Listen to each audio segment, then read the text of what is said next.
You've only been online for 5 minutes and already you're insanely jealous of some complete stranger's holiday, furious about a recipe for guacamole for some strange reason, and seriously doubting your life choices. Does any of this sound familiar? Social media is fun and quite often very useful, but it's certainly not always harmless. There's a growing body of research indicating that how we perceive and interact with content on these platforms can seriously affect our mental health. So how do we stay sane when scrolling?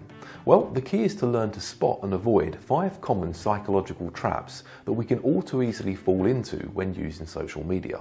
Trap number 1, comparison. You're watching someone else's highlight reel whilst living your own behind the scenes mess. Everyone I follow just seems to have their life so perfectly in order. Social comparison theory states that we evaluate ourselves based on how we stack up against others. This can be useful if the comparisons are realistic. Unfortunately, people rarely portray themselves realistically on social media. They tend to curate an idealized version of themselves and their lives, which can distort our perception of what constitutes ordinary and normal. Curate your social media feed as if it were like a mental health diet. Follow the content that nourishes you, unfollow the content that leaves you feeling drained and regretful having consumed it. Trap number 2, toxic inspiration. Hustle culture, cold plunges, generating passive income at 6 in the morning. It's all marketed as motivational. But is it really? Well, if he can network, cold plunge and generate 10k in passive income before 6 AM, then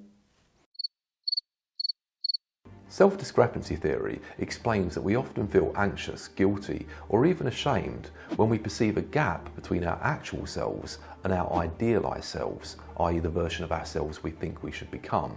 Social media just exaggerates this gap. Tune into how inspirational content is making you feel. If it's paralyzing you rather than propelling you forward, then it's not fuel, it's friction. Trap number 3, emotional contagion. Content isn't just informing you, it can also infect you. Why am I suddenly angry to read about this divorce of 2 celebrities I don't even care about? Emotional contagion is the idea that we unconsciously absorb and mimic the emotions of others. So if you find yourself on a platform where many people are making negative posts, you're more likely to make similar posts yourself. So before you continue scrolling, ask yourself, what kind of emotional weather am I stepping into here? In psychology, we call this situation selection, choosing what we expose ourselves to in order to regulate our mood. Trap number 4, hedonic adaptation. The more easy dopamine hits you get, the less rewarding they become. 40 of the funniest internet fail videos and not a single giggle from me. Am I broken?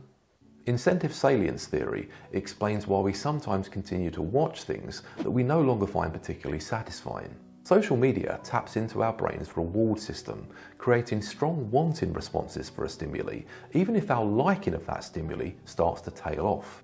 Instead of just consuming, try creating content. Engaging in creative activities often generates a sense of flow and deep satisfaction that you're unlikely to get from just watching content created by others.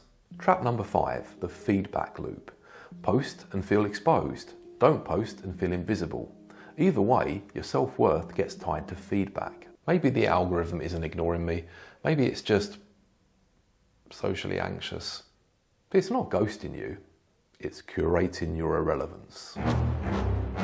Some theories maintain that we perform or act out different versions of ourselves to control how others perceive us. Combine that with our innate need to belong, and it's hardly surprising that we sometimes tie our self-worth to metrics on how our posts on social media perform. Trying to establish meaningful connections tend to be more beneficial for our mental health and well-being than just cultivating clicks or retreating into doom scrolling. If you can think of any more of social media's psychological traps, I'd love to hear about them in the comments section. Be good to each other, and I'll see you in the next video.